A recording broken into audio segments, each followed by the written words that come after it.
Magandang araw sa inyong lahat. Narito na ang pinakabagong weather update natin ngayong araw ng Friday, April 3. Patuloy pa din na de-develop ang posibleng bagyo na minomonitor natin. Alamin natin ang mga pagbabago sa kilos at lakas nito. Kung gusto mo naman lagi kang informed sa lagay ng panahon, huwag kalimutang mag-subscribe dito sa channel. Sa kasalukuyan, easterlies ang pangunahing nakaaapekto sa Central Luzon, Southern Luzon, Visayas at Mindanao. Ito ang mainit at mahalumigmig na hanging nagmumula sa silangan, kaya madalas itong nagdadala ng ulap, alinsangan at posibilidad ng mga pag-ulan o thunderstorms sa ilang lugar. Pero bukod dito, may iba pang salik na nakaapekto sa panahon sa ilang bahagi ng bansa. Unahin natin ang Batanes. Dito, ang inaasahang lagay ng panahon ay partly cloudy to cloudy skies with isolated light rains na dulot ng northeasterly wind flow. Meaning, hindi ito iyong klase ng panahon na may malakas at tuloy-tuloy na buhos ng ulan. Mas nakikita rito ang mga panandaliang mahinang pag-ulan na pwedeng maranasan sa ilang oras ng araw. Pero malinaw din sa datos na wala itong inaasahang significant impact. Kaya kung nasa Batanes kayo, inaasahan pa rin ang medyo maaliwalas hanggang maulap na kalangitan na may pagkakataong magkakaroon ng mahinang ulan, pero hindi naman ito indikasyon ng seryosong sama ng panahon. Para naman sa Ilocos Region, Cordillera Administrative Region at sa nalalabing bahagi ng Cagayan Valley, ang forecast ay partly cloudy to cloudy skies with isolated rain showers or thunderstorms dahil sa localized thunderstorms. Mahalaga ang pagkakaibang ito dahil hindi easterlies ang pangunahing dahilan ng pag-ulan dito, kundi lokal na pagbuo ng thunderstorm. Ibig sabihin, ang init sa maghapon, moisture sa hangin, at mga lokal na kondisyon sa atmosphere ang pwedeng magsanib para makabuo ng mga ulap na magdadala ng pag-ulan sa ilang lugar. Kaya sa mga bahaging ito ng Hilagang Luzon, posible ang mainit o medyo maaliwalas na simula ng araw, pero habang tumatagal at mas umiinit ang paligid, pwedeng mabuo ang thunderstorm sa hapon o gabi. Kapag localized thunderstorms ang dahilan ng pag-ulan, hindi ito pantay-pantay sa buong rehiyon. May mga lugar na halos walang ulan sa buong araw, habang may ibang bayan o probinsya na pwedeng makaranas ng biglaang malakas na buhos. Kaya para sa mga nasa Ilocos Region, Cordillera at natitirang bahagi ng Cagayan Valley, huwag basta magpakampante kapag maganda ang panahon sa umaga. Kapag napansin ninyong mas umiinit ang pakiramdam, mas nagiging maalinsangan ang paligid at unti-unting kumakapal ang ulap, pwede iyong senyales na may thunderstorm na nabubuo. Samantala, sa Metro Manila at sa nalalabing bahagi ng bansa,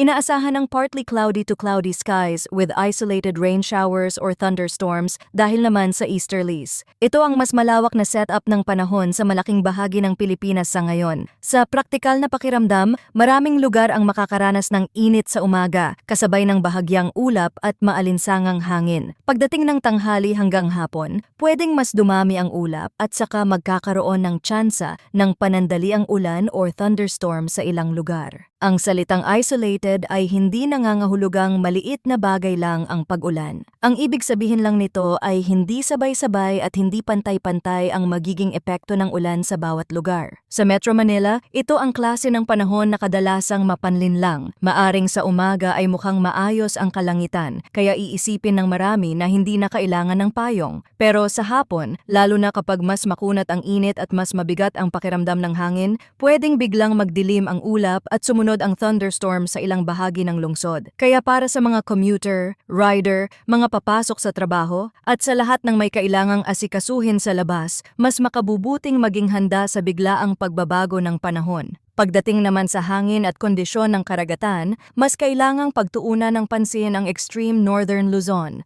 Dito, inaasahan ang moderate winds na magmumula sa hilagang silangan hanggang silangan. Ang coastal waters ay moderate na may taas ng alon na nasa 1.2 hanggang 2.1 meters. Hindi ito yung pinakamasamang kondisyon sa dagat, pero sapat ito para mangailangan ng dagdag na pag-iingat lalo na sa mga maliliit na bangka. Sa mga lugar na may pangingisda o regular na biyahe sa dagat, magandang tandaan na kapag mas mataas at mas magalaw ang alon, mas nagiging alanganin ang biyahe lalo na kung sasabayan pa ng biglaang pagbabago ng panahon. Kaya para sa mga nasa extreme northern Luzon, makabubuting obserbahan hindi lang ang pangkalahatang marine forecast, kundi pati ang aktual na kalagayan ng hangin at ulap bago bumiyahe. Sa nalalabing bahagi ng bansa, mahina hanggang katamtaman ang hangin at ito ay magmumula sa hilagang silangan hanggang silangan. Ang mga karagatan ay slight to moderate na may taas ng alon na mula 0.6 hanggang 1.5 meters. Sa pangkalahatan, mas maayos ang kondisyong ito kumpara sa extreme northern Luzon. Pero kahit mas kalmado ang pangkalahatang lagay ng dagat, hindi pa rin nawawala ang posibilidad ng mabilis na pagbabago ng sitwasyon kapag may localized thunderstorm o biglang sama ng panahon sa mismong area. Kaya para sa mga mangingisda, mga bumiyahe sa dagat, at mga may planong magtungo sa mga baybayin, mas mainam pa rin ang pag-iingat at patuloy na pagtingin sa aktuwal na kondisyon sa paligid.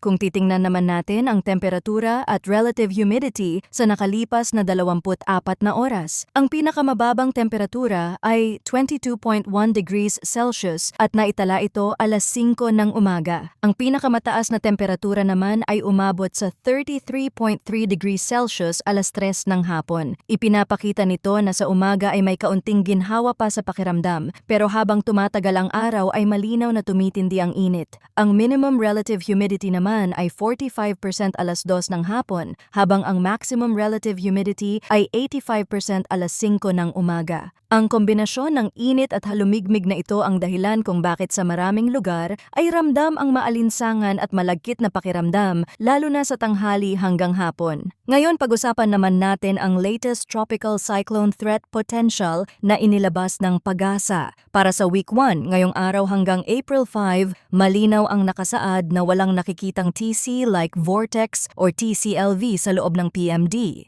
Dagdag pa rito, ipinapakita rin ng model forecasts na wala ring inaasahang TCLV formation, kaya ang ibig sabihin nito ay unlikely ang tropical cyclone development sa week 1. Meaning, sa unang bahagi ng April, mababa ang posibilidad na may mabuo agad na bagyo sa loob ng tinutukoy na monitoring domain. Kaya sa mas malapit na panahon, mas nangingibabaw pa rin ang epekto ng easterlies, init, halumigmig, at localized thunderstorms sa ating lagay ng panahon. Pero pagdating sa week 2, mula April 6 hanggang April 12, may pagbabago sa outlook. Ayon sa pinakabagong datos, may isang TCLV-1 na posibleng lumitaw sa eastern boundary ng PMD at may low possibility ng tropical cyclone formation sa week 2. Mahalaga ang salitang low possibility dahil hindi ito nangangahulugang siguradong may mabubuong bagyo. Ngunit sapat itong senyales na may development na dapat bantayan. At kung sisilipin nga natin ang dagdag na obserbasyon gamit ang ibang mga weather model, makikita na ang sistemang ito ay kumikilos pahilagang silangan at may posibilidad na lumapit sa bansa. Pero sa ngayon ay hindi pa ito nakikitang magla-landfall